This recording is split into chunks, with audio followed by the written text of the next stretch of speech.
O'rtoqlar, bu faktni men o'zim hozir bildim, balki siz bilarsiz, bilmasangiz zo'r yangilik. Kichkina tabibdagi Saidaga kim ovoz berganini bilasizmi? Teshovoy aka, iltimos, yo'limni boshqa to'smang. Men originalni ko'rsataman. Tada!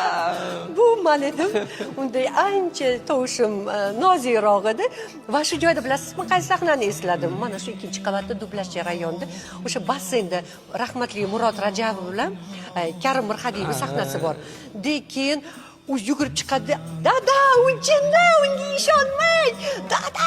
degan baqirgan joylari bor. Ada eshitmang uni. Doma ketgan gapiga ishonmang, hammasi yolg'on. G'irt yolg'on. Ishonmang gaplariga. Jinni bo'lmasa shunaqa deydimi? O'chir ovozingni. O'zi ham bilmadim, 20 ta dubl qilgan Zulfiqor chakakkinam charchab qolgan edi. Ovozi zo'r tushgan lekin. Men hozir bildim o'zim.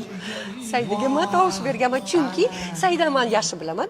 Shodiya ansamblida ishlab yurgan paytlarimda u yoshgina qizaloq biz ansamblimizga kirib kelgan. U russimon qiz edi. Rus tilida gaplashardi, shuning uchun o'ziga o'zi tovush bera olmagan va uni manieri, podachasini men yaqinroq bilganman.